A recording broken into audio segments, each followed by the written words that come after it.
ನಮಸ್ಕಾರ, ನಾ ಡಾಕ್ಟರ್ ಶಶಿಕಲಾ ರಾವ್. ನಿರಾಯಣ ಪದ್ಧತಿಯಲ್ಲಿ ಜನ್ಮ ಲಗ್ನವನ್ನು ಹೇಗೆ ಕಂಡುಹಿಡಿಯೋದು ಎಂಬುದನ್ನು ತಿಳಿಸ್ಕೊಡ್ತಾ ಇದ್ದೀನಿ. ವೇದಿಕ್ ಅಸ್ಟ್ರಾಲಜಿಯಲ್ಲಿ ನಿರಾಯಣ ಪದ್ಧತಿಯನ್ನು ಅನುಸರಿಸ್ತಾರೆ. ವೆಸ್ಟರ್ನ್ ಅಸ್ಟ್ರಾಲಜಿಯಲ್ಲಿ ಸಾಯನ ಪದ್ಧತಿಯನ್ನು ಅನುಸರಿಸ್ತಾರೆ. ಇಂದು NC ಲಹರಿ ಅವರ ಟೇಬಲ್ ಆಫ್ ಅಸೆಂಡೆಂಟ್ಸ್ ಪುಸ್ತಕವನ್ನು ಆಧರಿಸಿ ನಿರಾಯಣ ಪದ್ಧತಿಯಲ್ಲಿ ಜನ್ಮ ಲಗ್ನವನ್ನು ಹೇಗೆ ಕಂಡುಹಿಡಿಯೋದು ಎಂಬುದು ತಿಳಿಸ್ಕೊಡ್ತಾ ಇದ್ದೀನಿ. ಇದು 0 degree to 60 degree northern latitudes ಅಂದರೆ ಉತ್ತರ ಅಕ್ಷಾಂಶಗಳಿಗೆ ಲಗ್ನವನ್ನು ಪಟ್ಟಿ ಮಾಡಿದ್ದಾರೆ. ಹಾಗೆ 0 degree to 60 degree southern latitudes ಅಂದರೆ ದಕ್ಷಿಣ ಅಕ್ಷಾಂಶಗಳು ಕೂಡ ಸಹ ನಾವು ಸ್ವಲ್ಪ ಕರೆಕ್ಷನ್ ಮಾಡಿಕೊಂಡು ಯೂಸ್ ಮಾಡ್ಕೋಬಹುದು. ನಮಗೆ ಜನ್ಮ ಲಗ್ನವನ್ನು ಕಂಡುಹಿಡಿಬೇಕಂದ್ರೆ ಸೈಡೇರಿಯಲ್ ಟೈಮು ಬಹಳ ಮುಖ್ಯ. ನಾವು ಸಮಯವನ್ನು ಅಳೆಯಬೇಕಾದ್ರೆ ಸೂರ್ಯನ ಆಧರಿಸಿ ಹೇಳ್ತೇವೆ. ಉದಾಹರಣೆಗೆ 24 ಗಂಟೆ ಒಂದು ದಿನಕ್ಕೆ ಅಂತ. ಭೂಮಿ ಒಂದು ಸ್ಥಿರ ನಕ್ಷತ್ರದ ಆಧಾರದ ಮೇಲೆ ಪರಿಭ್ರಮಣವನ್ನು ಮಾಡಿದ್ರೆ ಅದನ್ನು ನಾವು ಸೈಡೇರಿಯಲ್ ಟೈಮ್ ಅಂತ ಹೇಳ್ತೀವಿ. ಭೂಮಿ ಒಂದು ಸ್ಥಿರ ನಕ್ಷತ್ರವನ್ನು ಅನುಸರಿಸಿ ತನ್ನ ಅಕ್ಷದಲ್ಲಿ ಒಂದು ಸುತ್ತು ಸುತ್ತಿದಾಗ ಅದಕ್ಕೆ ತಗೊಳ್ಳುವ ಕಾಲಾವಧಿ 23 ಗಂಟೆ 56 ನಿಮಿಷ. ಅಂದರೆ ಇದರ ವ್ಯತ್ಯಾಸ ಸೋಲಾರ್ ಟೈಮ್ಗೂ ಮತ್ತು ಸೈಡೇರಿಯಲ್ ಟೈಮ್ಗೆ 4 ನಿಮಿಷ ಇರುತ್ತೆ. ಇದು ಯಾಕಪ್ಪ ಹೀಗೆ ಅಂದರೆ ಭೂಮಿ ತನ್ನ ಅಕ್ಷದಲ್ಲಿ ಸುತ್ತುವ ಜೊತೆಗೆ ಸೂರ್ಯನ ಸುತ್ತ ಕೂಡ ಸುತ್ತುತ್ತಾ ಇರ್ತದೆ. ಹಾಗೆ ನಮಗೆ ಲಗ್ನವನ್ನು ಕಂಡುಹಿಡಿಬೇಕು ಅಂತಂದರೆ ನಮಗೆ ಸೈಡೇರಿಯಲ್ ಟೈಮು ಬಹಳ ಮುಖ್ಯ. ಅದಕ್ಕಾಗಿ ಸೈಡೇರಿಯಲ್ ಟೈಮ್ನ ಹೇಗೆ ಕ್ಯಾಲ್ಕುಲೇಟ್ ಮಾಡೋದು ಬರ್ತ್ ಟೈಮ್ಗೆ ಬರ್ತ್ ಪ್ಲೇಸ್ಗೆ ಅಂತ ನೋಡೋಣ. ಇದಕ್ಕೆ ಮುಖ್ಯವಾಗಿ ಬೇಕಾಗಿರುವಂಥ ಇನ್ಫಾರ್ಮೇಷನ್ ಅಂತ ಹೇಳಿದ್ರೆ ನಮಗೆ ಜನ್ಮ ದಿನಾಂಕ, ಜನ್ಮ ಸಮಯ, ಜನ್ಮ ಸ್ಥಳ, ಅಕ್ಷಾಂಶ, ರೇಖಾಂಶ, ಜನ್ಮ ಸ್ಥಳಕ್ಕೆ, ಹಾಗೆ ಲೋಕಲ್ ಮೀನ್ ಟೈಮ್ ಕರೆಕ್ಷನ್ ಮಾಡಿ ಕೂಡ ಬೇಕಾಗುತ್ತೆ. ಲೋಕಲ್ ಮೀನ್ ಟೈಮ್ ಅಂತಂದರೆ ಸ್ಥಳೀಯ ಸರಾಸರಿ ಕಾಲ ಅಂತ ಹೇಳ್ಬೋದು.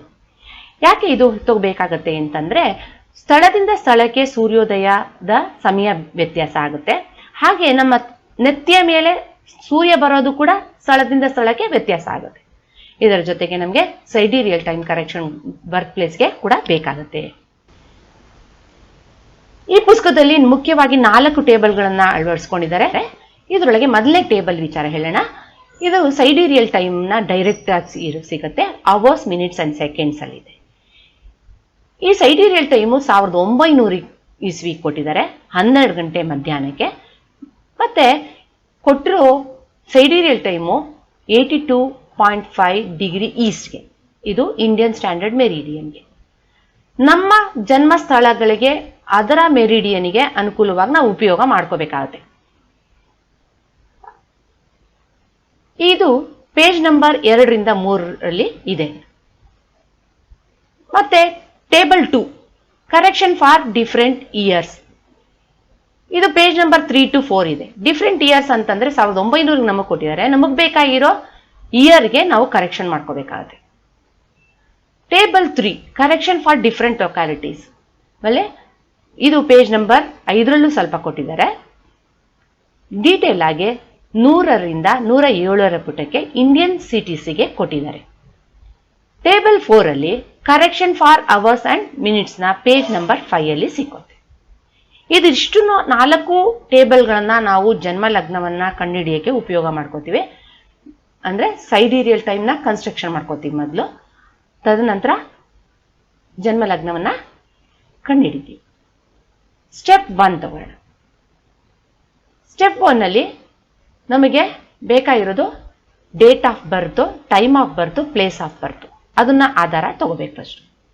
ಇಲ್ಲಿ ಡೇಟ್ ಆಫ್ ಬರ್ತ್ ನಾನು ತಗೊಂಡಿರೋದು 26/4/2020. ಟೈಮ್ ಆಫ್ ಬರ್ತು 8 ಗಂಟೆ ಬೆಳಗ್ಗೆ AM. Place of birth Mysuru. ಇದಕ್ಕೆ ಸೈಡೇರಿಯಲ್ ಟೈಮ್ನ ಕಂಡುಹಿಡಿಬೇಕು.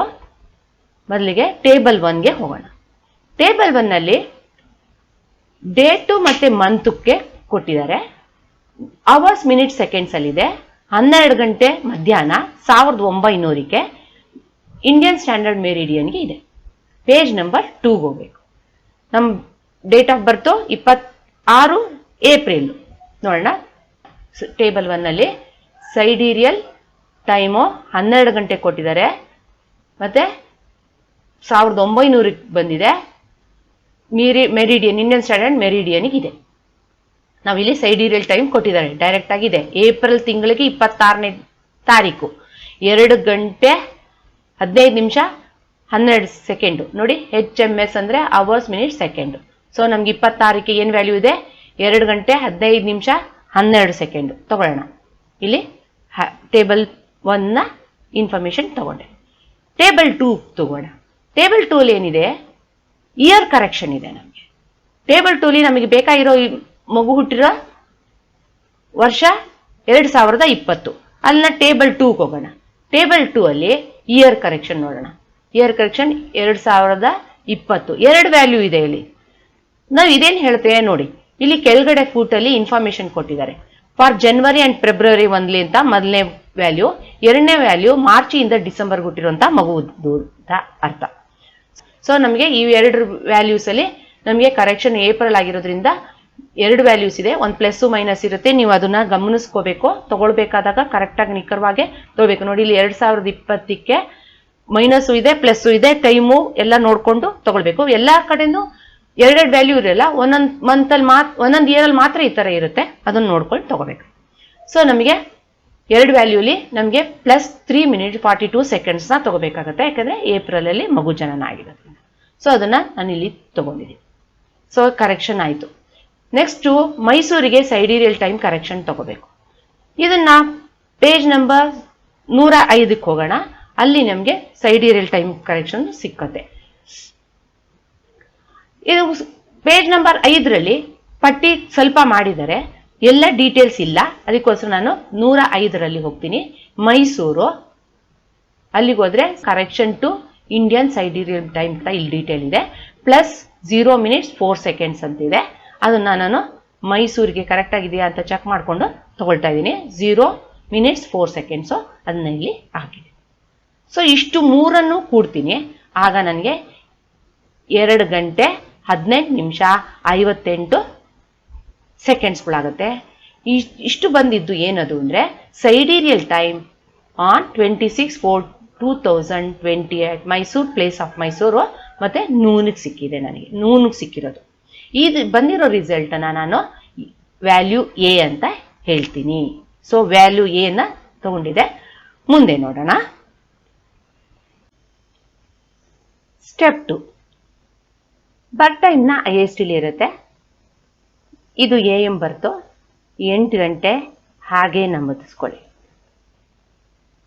ಇದಕ್ಕೆ LMT ಕರೆಕ್ಷನ್ ಮಾಡಬೇಕು. ಸ್ಥಳೀಯ ಸಮಯನ ನೋಡ್ಕೋಬೇಕು. ಅಂದರೆ ಸ್ಥಳೀಯ ಸರಾಸರಿ ಕಾಲ ಏನು ಅಂತ ನೋಡಬೇಕಾದ್ರೆ ಅದಕ್ಕೆ ಕರೆಕ್ಷನ್ಸ್ ಆಗಬೇಕಾದ್ರೆ ಅದಕ್ಕೆ 105 ಪೇಜ್ಗೆ ಹೋಗಿ ಮೈಸೂರು ಜನ್ಮಸ್ಥಳ ಆಗಿರೋದ್ರಿಂದ ಆ ಕಾಲಮಲ್ಲಿ ನೋಡಿ, ಇಲ್ಲಿ local time correction LMT from IST ಅಂತಿದೆ. -23 ನಿಮಿಷ 24 ಸೆಕೆಂಡ್ ಇದೆ. ಅದನ್ನು ನಾವು ಇಲ್ಲಿ ಹಾಕೊಳ್ಳೋಣ. ಮೈನಸ್ ಇರೋದ್ರಿಂದ IST ಬರ್ತನ್ನ ಟೈಮ್ ಬರ್ತನ್ನ ನಾವು ಲೋಕಲ್ ಟೈಮ್ ಎಷ್ಟು ಕರೆಕ್ಷನ್ ಇದೆ ಹಾಕೋಣ. ಆಗ ನಮಗೆ 7 ಗಂಟೆ 36 ನಿಮಿಷ 36 ಸೆಕೆಂಡ್ ಬರುತ್ತೆ. ಇದು ಸ್ಥಳೀಯ ಸಮಯ ಆಗಿರುತ್ತೆ.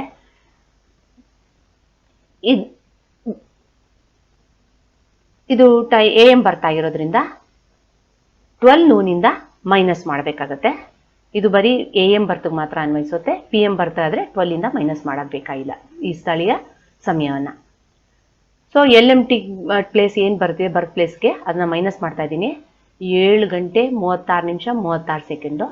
ಆಗ ನಮಗೆ ಬರೋದು 4 ಗಂಟೆ 23 ನಿಮಿಷ 24 ಸೆಕೆಂಡ್ ಬರುತ್ತೆ. ಇದು ಏನು ಹೇಳುತ್ತೆ ಅಂದರೆ difference in time from noon to time of birth ಅಂತ ಹೇಳ್ಬೋದು. ಇದಕ್ಕೆ ಕರೆಕ್ಷನ್ ಹಾಕಬೇಕಾಗತ್ತೆ. ಅದನ್ನು ಟೇಬಲ್ 4ಇಂದ ನೋಡಬೇಕು. ಟೇಬಲ್ 4ಅಲ್ಲಿ 4 ಗಂಟೆ 23 ನಿಮಿಷ 24 ಸೆಕೆಂಡ್ಗೆ ಹೋಗಬೇಕು. 4 ನಿಮಿಷಕ್ಕೆ ಎಷ್ಟು ಬರುತ್ತೆ ಅಂತ ಟೇಬಲ್ 4ಅಲ್ಲಿ ನೋಡಿ.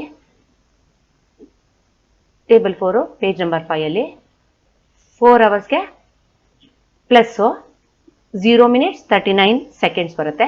ಅದನ್ನ ಇಲ್ಲಿ ಹಾಕೋಣ. +0 minutes 39 seconds. ಹಾಗೆ 23 ನಿಮಿಷ 24 ಸೆಕೆಂಡ್ಗೂ ಹಾಕಬೇಕಾಗತ್ತೆ.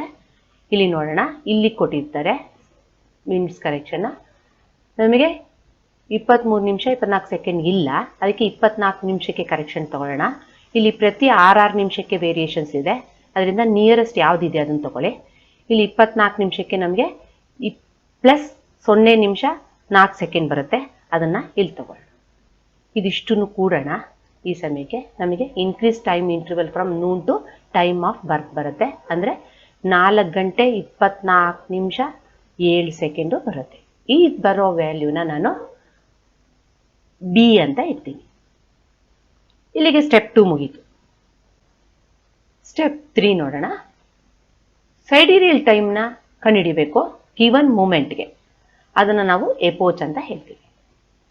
ಇಲ್ಲಿ ನಾವು ಕಂಡೀಷನ್ 1ನ PM ಬರ್ತಾಗಿದ್ರೆ ತಗೊಳ್ಳೋಣ. ನಮ್ಗೆ ಆಲ್ರೆಡಿ ಎ ವ್ಯಾಲ್ಯೂ ಗೊತ್ತು. That is sidereal time on 26 April 2020ಗೆ 12 noonಗೆ ತಗೊಂಡಿದ್ದೀವಿ ನಾವು. ಈಗ PM ಆಗಿರೋದ್ರಿಂದ ಆಫ್ಟರ್ನೂನ್ ಆಗಿರೋದ್ರಿಂದ ನಾವು ಬಿ ವ್ಯಾಲ್ಯೂನ ಆ್ಯಡ್ ಮಾಡೋದು. ಅಕಸ್ಮಾತ್ ಎ ಪ್ಲಸ್ ಬಿ ಏನಾದರೂ ಮೋರ್ ದೆನ್ 24 hours ಬಂದ್ಬಿಟ್ರೆ ಅವಾಗ ನಾವು ಆ ವ್ಯಾಲ್ಯೂನಿಂದ 24 ಗಂಟೆನ ಮೈನಸ್ ಮಾಡಬೇಕು. ಇದು ಕಂಡೀಷನ್ 1. ಕಂಡೀಷನ್ 2 ತಗೊಳ್ಳೋಣ. ಇದು ಕಂಡೀಷನ್ 2 ಬರ್ತೇನಾದರೂ AM ಅಲ್ಲಿ ಆಗಿದ್ರೆ ಆವಾಗ ನಮಗೆ AM ಅಲ್ಲಿ ಆಗಿದ್ರೆ ನಮ್ಮ ವ್ಯಾಲ್ಯೂ ಏನಿದೆ 12 noonಗಿದೆ. ಮೊದಲೇ ಆಗೋಗಿರೋದ್ರಿಂದ ಬಿ ವ್ಯಾಲ್ಯೂನ ಮೈನಸ್ ಮಾಡಬೇಕು. ಸೊ ಅದರಿಂದ ಎ ಮೈನಸ್ ಬಿ ಬರುತ್ತೆ. ಇದು AM ಬರ್ತ್ಗೆ ಫಾರ್ಮುಲಾ. ಎ ವ್ಯಾಲ್ಯೂ ಲೆಸ್ ಇದ್ರೆ ನಾವು 24 hours ಎಗೆ ಸೇರಿಸ್ಬೇಕು, ಆಮೇಲೆ ಬಿನ ಮೈನಸ್ ಮಾಡಬೇಕು. This is condition 2. ಈಗ ನಮ್ಮ ಕೇಸಕ್ಕೆ ನೋಡೋಣ. ಇಲ್ಲಿ ನಮಗೆ ಎ ಬಂದಿದೆ ವ್ಯಾಲ್ಯೂ. ಎ ವ್ಯಾಲ್ಯೂ ಎಷ್ಟು? 2 hours 18 minutes 58 seconds. B value 4 hours 24 minutes 07 seconds. ಇದರಲ್ಲಿ ನಮಗೆ ಬಂದಿದೆ ಏನು? ಎ ವ್ಯಾಲ್ಯೂ ಲೆಸ್ ಇದೆ, ಮೈನಸ್ ಮಾಡಬೇಕು. ನಮ್ದು AM birth. A minus B is the formula. ನಮಗೆ AM ಬರ್ತಾ ಇದ್ರೆ ಆಗ ನಾವು 24 hours ಎಗೆ ಆ್ಯಡ್ ಮಾಡೋಣ. ಆಗ ನಮಗೆ ನ್ಯೂ ಎ ಸಿಕ್ಕತ್ತೆ. That is 26 hours 18 minutes 58 seconds. ಈಗ ಮೈನಸ್ ಮಾಡೋಣ ಬಿ ವ್ಯಾಲ್ಯೂನ. ಆಗ 4 hours 24 minutes 07 seconds. ಇದೇನಾಯ್ತು? ಇದು ಸೈಡಿರಿಯಲ್ ಟೈಮ್ ಆಫ್ ಬರ್ತ್. ಇದನ್ನ ಇಪೋಚ್ ಅಂತ. ಈ ಸೈಡಿರಿಯಲ್ ಟೈಮ್ ಇದೆಯಲ್ಲ, ಇದು ಬಹಳ ಮುಖ್ಯ. ಇದನ್ನ ಲಗ್ನ ಕಂಡುಹಿಡಿಯೋಕ್ಕೆ ನಾವು ಉಪಯೋಗ ಮಾಡ್ಕೋತೀವಿ. ಸೊ ಲಗ್ನ ಪಾಯಿಂಟ್ನ ಕಂಡುಹಿಡಿಯೋದು ಹೇಗೆ ಅಂತ ಇದನ್ನ ಯೂಸ್ ಮಾಡಿಕೊಂಡು ನೋಡೋಣ.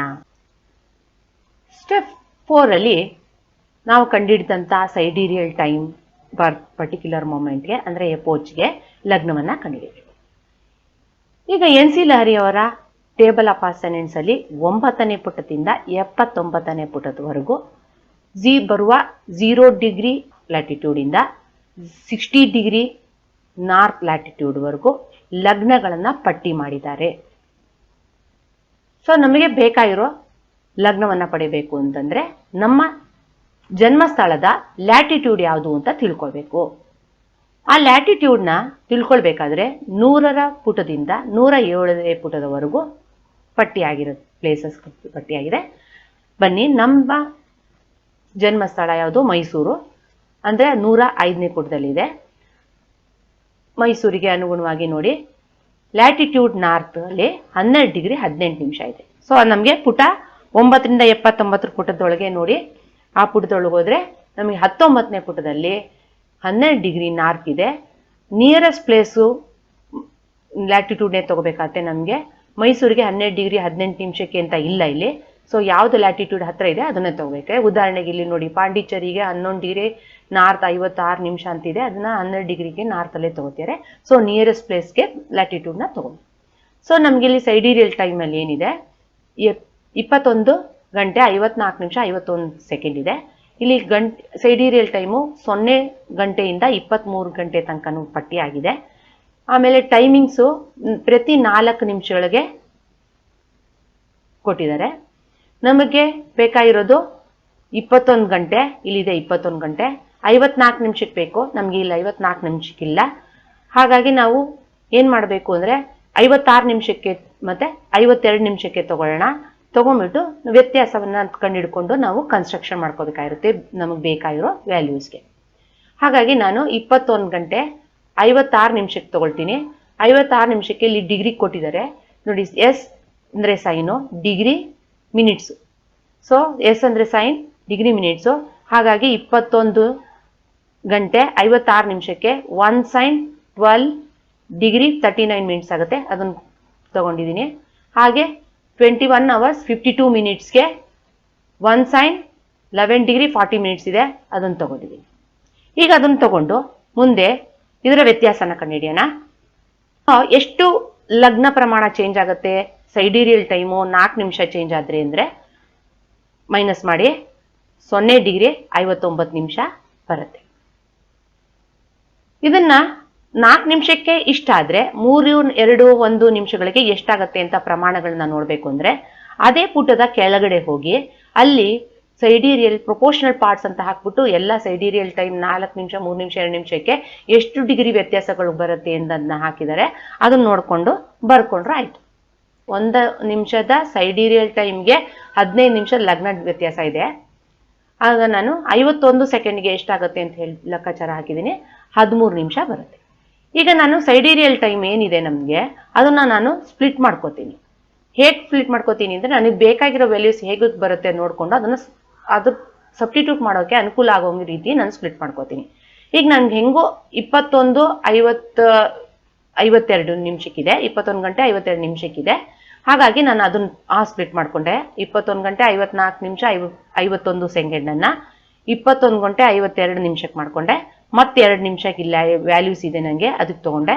ಮತ್ತೆ 51 ಸೆಕೆಂಡ್ಗೆ ಇಲ್ಲಿ ವ್ಯಾಲ್ಯೂ ಇದೆ, ಅದನ್ನು ಇಲ್ಲಿ ಹಾಗೆ ತೊಗೊಂಡೆ. ಒಟ್ಟಾರೆ ನನಗೆ 21 ಗಂಟೆ 54 ನಿಮಿಷ 51 ಸೆಕೆಂಡು ಬಂತು. ಸೊ ವ್ಯಾಲ್ಯೂ ಸಬ್ಸ್ಟಿಟ್ಯೂಟ್ ಮಾಡ್ಕೋತೀನಿ. 21 ಗಂಟೆ 52 ನಿಮಿಷಕ್ಕೆ 1 ಸೈನು 11 ಡಿಗ್ರಿ 40 ನಿಮಿಷ ಬಂತು, ಅದನ್ನು ತಗೊಂಡೆ. 2 ನಿಮಿಷಕ್ಕೆ ನನಗೆ 30 ನಿಮಿಷ ಬಂತು, ಅದನ್ನ ಇಲ್ಲಿ ಹಾಕೊಂಡೆ. ಮತ್ತೆ 51 ಸೆಕೆಂಡ್ಗೆ 13 ನಿಮಿಷ ಹಾಕೊಂಡೆ, ಮತ್ತೆಲ್ಲ ಹಾಕಿ ಕೂಡಿದೆ. ನಾನು ಆ್ಯಡ್ ಮಾಡಿದ್ರೆ ನನಗೆ ಸೈಡೀರಿಯಲ್ ಟೈಮ್ ಫಾರ್ ದ ಗಿವನ್ ಮೊಮೆಂಟಲ್ಲಿ 21 ಗಂಟೆ 54 ನಿಮಿಷ 51 ಸೆಕೆಂಡ್ಗೆ ಲಗ್ನ 1s 12 ಡಿಗ್ರಿ 23 ಮಿನಿಟ್ಸ್ ಬರುತ್ತೆ. ಸ್ಟೆಪ್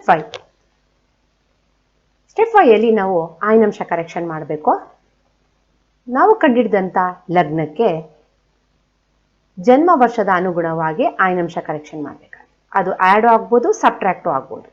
ಈ ಆಯ್ನಂಶ ಕರೆಕ್ಷನ್ನ ಪೇಜ್ ನಂಬರ್ 6 ಕೊಟ್ಟಿದ್ದಾರೆ. ನಮ್ಮ ಜನ್ಮ ವರ್ಷವನ್ನು ನೋಡ್ಕೋಬೇಕು, 2020. ಪೇಜ್ ನಂಬರ್ 6 2000 ವರ್ಷಕ್ಕೆ ನೋಡಿ ಕರೆಕ್ಷನ್ನು -1 ಡಿಗ್ರಿ 9 ಮಿನಿಟ್ಸ್ ಆಗುತ್ತೆ. ಇದನ್ನ ಇಲ್ಲಿ ಸಬ್ಸ್ಟಿಟ್ಯೂಟ್ ಮಾಡೋಣ.